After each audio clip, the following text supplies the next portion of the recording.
Good evening. Welcome to Loveworld USA News. I'm TGK Andre.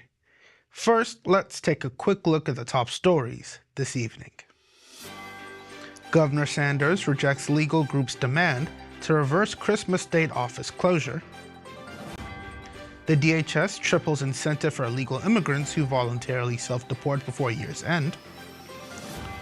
Lawmakers threaten legal action over partial release of the Epstein files. A Trump envoy appointment rekindles Greenland dispute with Denmark. And the DOJ sues Washington, D.C. over the ban on registering semi-automatic firearms. And now to the news. Arkansas Governor Sarah Huckabee Sanders rejected a demand from the Freedom from Religion Foundation to reverse a decision to close state offices on Friday, December 26th, following Christmas. The organization argued that the closure and Sanders' accompanying message violated the First Amendment by promoting a specific religious viewpoint and called on the governor to undo the proclamation. In a response letter obtained by Fox News Digital, Sanders said she would not comply with the request. She stated that Christmas is not merely a secular holiday, but a celebration of the birth of Jesus Christ, and said it would be unrealistic to expect neutrality on religion when addressing a holiday rooted in Christian faith. Sanders emphasized that her decision was intended to allow state employees additional time with their families. Sanders also disputed the claim that her actions alienated non-Christian residents. She noted that she had recently attended a menorah lighting ceremony and said her administration's respects and engages with people of different faiths across Arkansas. According to Sanders, openly acknowledging one's own faith while respecting others strengthens rather than undermines religious inclusion. In closing, Sanders said the purpose of her Christmas message was not to impose doctrine, but to reflect on the humility of Christ's birth. The Freedom from Religion Foundation maintained that the proclamation improperly used the governor's official role to advance religion, citing concerns under the Establishment Clause of the Constitution. The Department of Homeland Security has announced a year-end offer to illegal migrants, increasing the payment for voluntary self-deportation at $3,000, along with the free plane ticket out of the country. The incentive applies to individuals who register through the CBP Home app before the end of the year and triples the standard $1,000 payment previously offered under the Trump administration. According to the DHS, migrants who use the CBP app to self-deport will qualify for forgiveness of civil fines and penalties related to failing to leave the United States. The department described the program as a voluntary alternative to enforcement actions, warning that those who do not participate face arrest, deportation, and permanent bars on re-entry.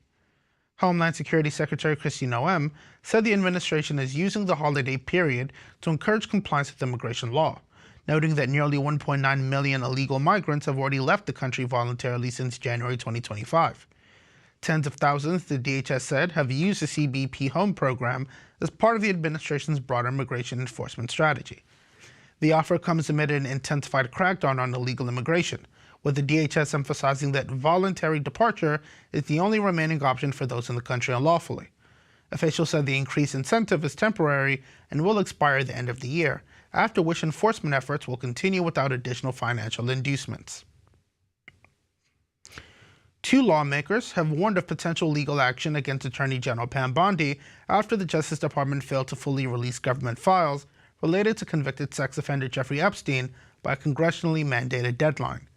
While some documents were made public, lawmakers said their release fell short of legal requirements, citing extensive redactions and withheld material. Republican Representative Thomas Massie said he's considering contempt proceedings against Bondi, arguing that the Justice Department has not complied with either the spirit or the letter of the law.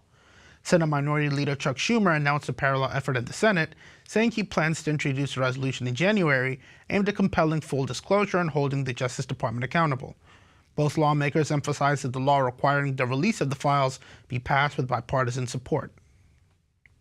The Justice Department maintains that it is acting within the law and said additional materials will be released in the coming weeks. Bondi and senior Justice Department officials have defended the pace of disclosure, citing the scale of the records, estimated at more than 1 million pages, and the need to protect sensitive information, particularly details involving victims. Deputy Attorney General Todd Blanche said staggered releases still constitute legal compliance. The dispute has intensified political pressure on the administration, with some lawmakers calling the partial release unacceptable and others urging restraint. Democratic Senator Tim Kaine said contempt or impeachment efforts would be premature, suggesting Congress has other tools to enforce compliance. The controversy has also drawn renewed attention from Epstein's victims and the public, as questions persist over the scope and timing of future disclosures. Watch this. The Trump administration remains under scrutiny over the Justice Department's handling of the release of files related to convicted sex offender Jeffrey Epstein. Among the thousands of documents initially released for Friday's deadline, CBS News determined at least 15 files were no longer available on the DOJ's website Saturday, including a file with a photo of President Trump that was put back up on the site Sunday. More than 500 pages were fully redacted, and lawmakers who push for this public release are slamming the DOJ. Denmark and Greenland pushed back sharply on Monday after President Donald Trump announced the appointment of Louisiana Governor Jeff Landry as U.S. Special Envoy to Greenland, reigniting tensions over Washington's long-standing interest in the Arctic territory. Danish Prime Minister Mette Frederiksen and Greenland Prime Minister Jens Frederik Nielsen said the United States would not take control of Greenland and demanded respect for their territorial integrity. In a joint statement, Frederiksen and Nielsen said national borders and sovereignty are protected under international law and rejected any suggestion of annexation, including arguments based on security concerns. Greenland belongs to the Greenlanders, they said, adding that cooperation with the United States must occur with full respect for Greenland's democracy and self-rule. Denmark's foreign minister said he would summon the U.S. ambassador to Copenhagen for talks following the announcement. Trump has repeatedly raised the idea of U.S. jurisdiction over Greenland since returning to office and has not ruled out the use of military force to secure the mineral-rich, strategically located island. The issue resurfaced after Trump announced Landry's appointment, describing Greenland as vital to the U.S. and allied security. Landry later wrote on social media that it was an honor to serve in the role, characterizing the position as advancing U.S. interests in the region. Danish officials said they were not given advance notice of the move and expressed surprise that Greenland and Arctic policy were absent from the administration's latest national security strategy. The European Union also weighed in, with Commission President Ursula von der Leyen affirming support for Denmark and Greenland and stressing that sovereignty and territorial integrity remain core principles of international law. Watch this. President Donald Trump has named Louisiana's Governor Jeff Landry as a special envoy to Greenland. It follows Trump's calls for Greenland to become part of the United States, even though it belongs to the Kingdom of Denmark. Landry's appointment quickly drew fresh fire from the prime ministers of Denmark and Greenland. They said in a joint statement that, quote, "You cannot annex another country, not even with an argument about international security.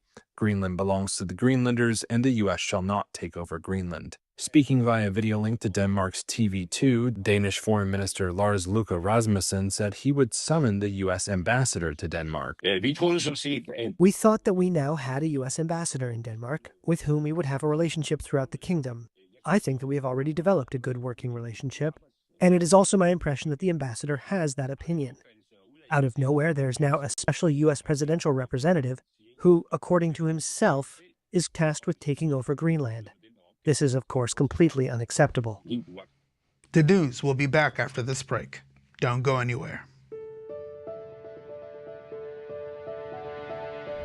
In a world that's always moving, staying connected to the right resources makes all the difference. Welcome to the Loveworld App Store, the digital home of everything that powers your journey in the Loveworld nation. Here, discovery is simple and meaningful. With our categories section, you can explore a wide range of apps designed to enrich your spirit. I'm praying specially for you. You that have been sick, you need a miracle. On the Loveworld App Store, you can access all your favorite apps, such as Healing School app, King's Chat, PCDL, Rhapsody app, Love Tunes, SBs, Loveworld Worship, Herald app, Alpha TV, King's View, C-Flix, Hello Loveworld, PCDL for Kids, King's Conference, and so much more. Each application is created to serve a unique purpose and bring you closer to a life of impact. Explore My App feature, where your most valued tools are gathered in one convenient place. It's your personalized hub, ready whenever you are. The Loveworld App Store is more than a collection of apps. It's a vibrant ecosystem built to inspire faith, foster connection, and equip you for impact. Visit www.lwappstore.com to download the app on your device. Explore a world where purpose meets technology. Loveworld App Store. All your world in one place. Welcome back. The U.S. Department of Justice filed a lawsuit Monday against Washington, D.C., alleging that the city's restrictive gun laws violate the Second Amendment by effectively banning the registration of AR-15s and other commonly owned semi-automatic firearms. Attorney General Pam Bondi said the suit targets the Metropolitan Police Department's refusal to register weapons that are constitutionally protected. According to the DOJ, district law requires firearms to be registered with local police, but the D.C. Code contains a broad prohibition on registering certain categories of firearms. The department argues that this framework amounts to an unconstitutional ban that prevents law-abiding residents from owning firearms for lawful purposes and exposes them to potential arrest, despite compliance with federal law. Bondi said the lawsuit reflects the administration's broader effort to defend gun rights nationwide, emphasizing that residents of the nation's capital should not be excluded from exercising fundamental constitutional protections. She described the district's restrictions as an infringement on the right to keep and bear arms, particularly involving firearms that are widely owned across the country. The lawsuit follows the Justice Department's recent creation of a Second Amendment section within its Civil Rights Division. Officials have indicated the unit will challenge state and local policies that impose excessive costs, long delays, or categorical bans on firearms that courts have previously ruled are protected under the Constitution. Paramount has strengthened its hostile takeover bid for Warner Bros. Discovery by securing an irrevocable personal guarantee from Larry Ellison, committing $40.4 billion in equity financing to support the offer. The move was disclosed Monday by Skydance-owned Paramount, as the company seeks to address concerns raised by Warner Bros. Discovery over the certainty of funding behind the proposal. Paramount said Ellison, founder of Oracle and father of Paramount CEO David Ellison, agreed to be personally responsible for the financing and any related damage claims. Warner's board had previously criticized Paramount for relying on a revocable family trust, arguing it did not constitute a firm commitment. Paramount countered that Ellison's control the majority of the trust assets and said it chose to provide the personal guarantees to address Warner's stated concerns. In addition to the guarantee, Paramount increased its proposed breakup fee to $5.8 billion if regulators block the transaction, aligning the figure with terms offered by Netflix in its competing bid.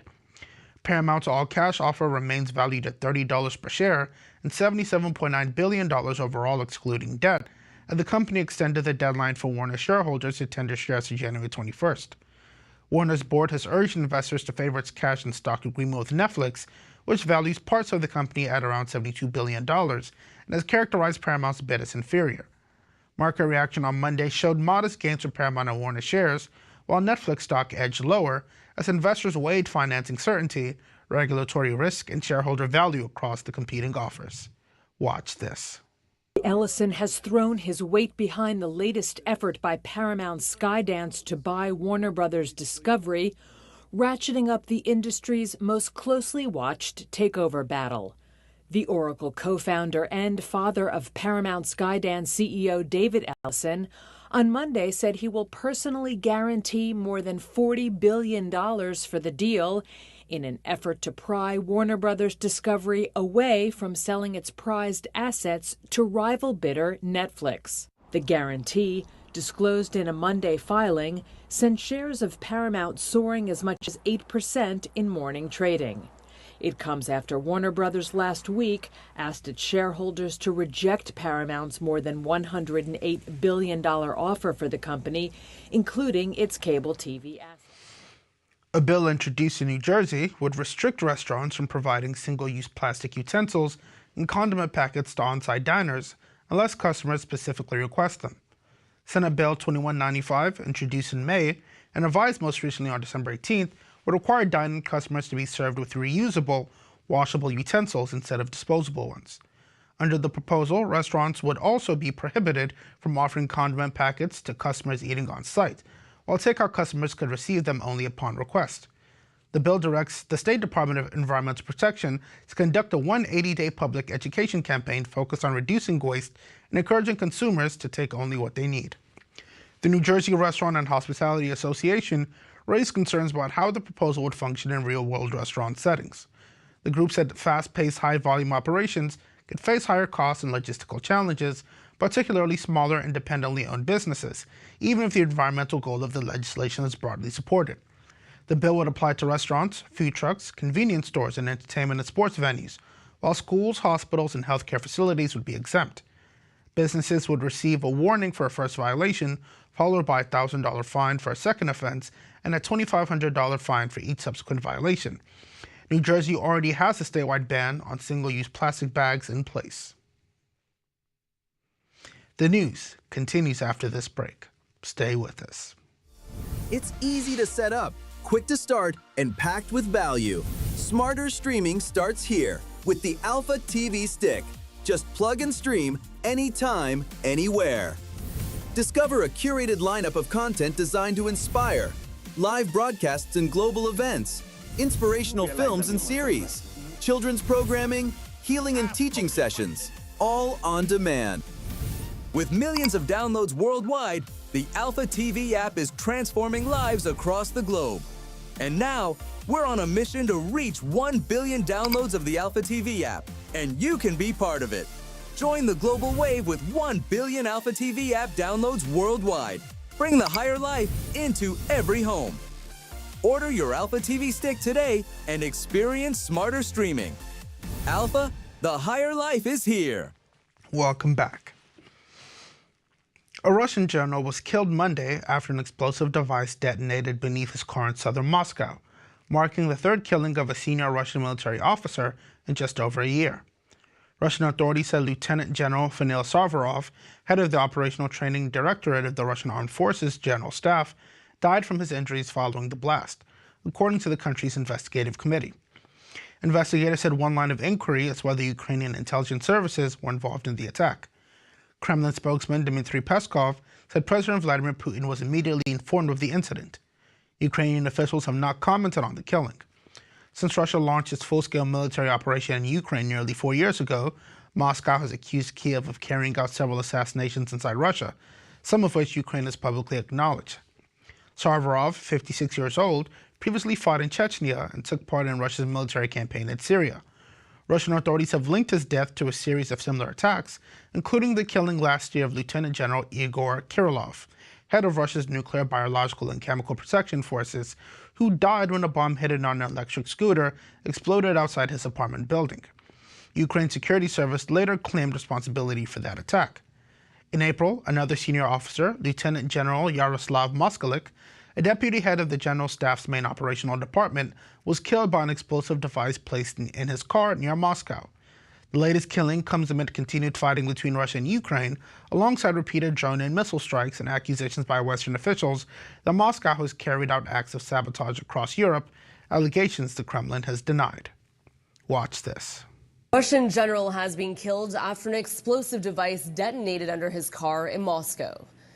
The Russian investigative committee says Ukraine may be behind this morning's attack. Lieutenant General Fanil Savarov, who was killed in the attack, was the Operational Training Directorate of the Russian Armed Forces. This is the third such killing of a senior Russian military official in just over a year. Last December, the chief of Russia's nuclear, biological, and chemical protection forces was killed when a bomb detonated from under a scooter outside his apartment. Ukraine took responsibility for that attack. A major incident has been declared after part of the Anglian Canal collapsed near Whitchurch, Shropshire, leaving a large cavity in the canal bed and causing water to drain rapidly into a nearby field.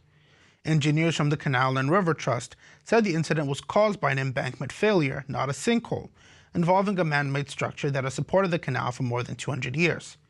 The collapse occurred shortly after 0400 GMT, with 2 narrowboats sinking into the breach and others left precariously close to the edge. Fire crews evacuated around 15 people from nearby boats, and no injuries were reported. Shropshire Fire and Rescue Service deployed around 50 firefighters, while police urged the public to avoid the area. Witnesses reported loud noises and strong currents beneath their boats before the canal emptied, prompting residents to flee. The affected section of canal was estimated to be up to 180 feet long, about 15 feet deep, with officials confirming that a floodgate was installed to prevent further water loss and protect nearby properties. The Canal and River Trust said the cause of the embankment failure is still under investigation and that recent inspections had not raised concerns. Recovery efforts will focus on removing damaged boats, assessing the structure, and rebuilding the canal, though officials said it is too early to determine how long repairs will take. Watch this. In the middle of the night, sleeping boat owners woke up to the sound of rushing water. Can you see that? See the water flowing? It wasn't water coming into the canal, but leaving and taking their homes with it. This is our first day out on the boat! Look at the water! Some, new to this stretch of the canal, lost their boat before their adventures on it had barely begun. Futile to fight against the force of nature, they could only stand back and watch as their homes strained and slid into the depths below. Just before we end the news, let's take a quick look at tomorrow's weather forecast.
And to end the news today, a quick recap of the headlines. Governor Sanders rejects legal group's demand to reverse Christmas state office closure. The DHS triples incentive for illegal immigrants who voluntarily self-deport before year's end. Lawmakers threaten legal action over partial release of the Epstein files. A Trump envoy appointment rekindles Greenland dispute with Denmark. And the DOJ sues Washington, D.C. over a ban on registering semi-automatic firearms. And that's the news for today. Join us at the same time tomorrow for more news. I'm TGK Andre. Good night, God bless you, and God bless the United States of America.